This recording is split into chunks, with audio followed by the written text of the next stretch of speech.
ഈ ഒരു water colour painting നിങ്ങൾക്ക് ഇഷ്ടമായ സ്ഥിതിക്ക് ഇനി മുതൽ ഇതിൽ കൂടുതലായിട്ട് ഫോക്കസ് ചെയ്യാമെന്ന് വിചാരിക്കുന്നുണ്ട്. സോ ഇന്ന് നമ്മൾ ഈ കാണുന്ന പെയിന്റിംഗ് ആണ് ചെയ്തെടുക്കാൻ പോകുന്നത്. ഈ ഒരു പെയിന്റിംഗ് ബിഗിനർ ഫ്രണ്ട്ലി ആയിട്ടും ഏറ്റവും സിമ്പിൾ ആയിട്ടും എങ്ങനെയാ വരക്കുന്നതെന്ന് എനിക്ക് പറ്റാവുന്ന രീതിയിൽ ഡീറ്റെയിൽഡ് ആയിട്ട് ഞാൻ ഈ വീഡിയോയിൽ പറയാൻ ശ്രമിക്കുന്നുണ്ട്. ആദ്യം തന്നെ ഞാൻ വീടിന്റെ പോർഷൻ ചെറുതായിട്ടൊന്ന് സ്കെച്ച് ചെയ്ത് കൊടുക്കുന്നുണ്ട്. വലിയ ഡീറ്റെയിലിംഗ് ഒന്നും ഇവിടെ കൊടുക്കുന്നില്ല. ജസ്റ്റ് ഒരു റഫ് സ്കെച്ച് മാത്രം കൊടുക്കുന്നുള്ളൂ.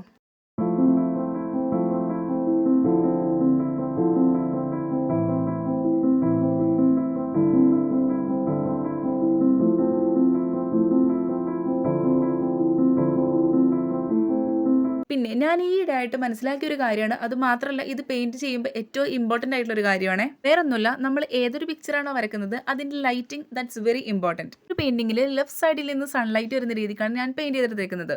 അതുകൊണ്ട് തന്നെ ഈ പെയിന്റിങ്ങിലുള്ള എല്ലാ ഒബ്ജക്ട്സിന്റെ റൈറ്റ് സൈഡ് കുറച്ച് ഡാർക്കർ ഷെയ്ഡാണ് കൊടുത്തേക്കുന്നത്. അപ്പോൾ ആദ്യം തന്നെ യെല്ലോ കളർ യൂസ് ചെയ്തിട്ട് കുറച്ച് പൈൻ ട്രീസ് വരച്ചെടുക്കുന്നുണ്ട്. എന്നിട്ട് ആ ട്രീസിന്റെ ഒക്കെ റൈറ്റ് സൈഡിലായിട്ട് ഓറഞ്ച് ഷെയ്ഡ് കൊടുക്കുന്നുണ്ട്. ഇപ്പൊ യെല്ലോയും ഓറഞ്ച് ഒക്കെ യൂസ് ചെയ്ത് ട്രീസ് വരച്ചെടുത്ത പോലെ ഗ്രീനും ബ്ലാക്ക് ഒക്കെ യൂസ് ചെയ്തിട്ട് ട്രീസ് വരച്ചെടുക്കുന്നുണ്ട്. ഇതിലൊക്കെ ശ്രദ്ധിക്കാനായിട്ടുള്ളത് ഇതിലെല്ലാത്തിന്റെ റൈറ്റ് സൈഡിലായിട്ട് 1 ഷെയ്ഡ് ഡാർക്കർ കൊടുക്കുക. ബ്ലാക്ക് യൂസ് ചെയ്യുമ്പോൾ നമുക്ക് 1 ഷെയ്ഡ് ഡാർക്കർ കിട്ടാന്നുള്ളത് കുറച്ച് ബുദ്ധിമുട്ടാണ്.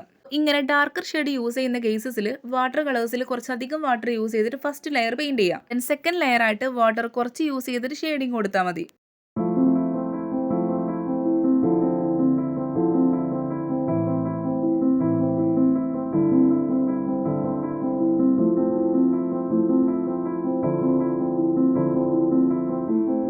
പിന്നെ ബ്ലൂ കളർ യൂസ് ചെയ്തിട്ട് സ്കൈയും കൂടെ ചെയ്തെടുത്തിട്ടുണ്ട്.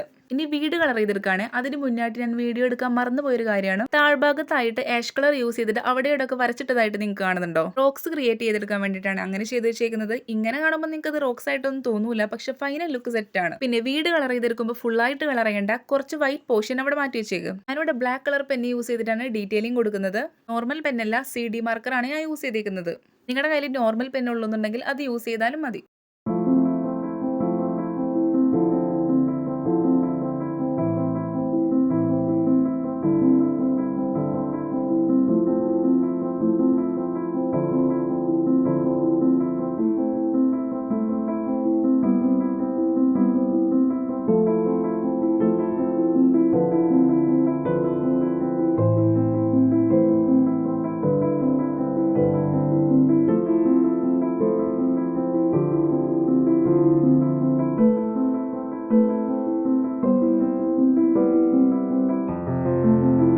അപ്പോൾ ഈ ഒരു വീഡിയോ നിങ്ങൾക്ക് യൂസ്ഫുൾ ആയിട്ടുണ്ടെന്നുണ്ടെങ്കിൽ ലൈക്കും കമന്റും മറക്കണ്ട. ആൻഡ് പുതിയ ആൾക്കാരാണെന്നുണ്ടെങ്കിൽ ചാനൽ ഒന്ന് സബ്സ്ക്രൈബ് ചെയ്ത് വെച്ചേക്ക്.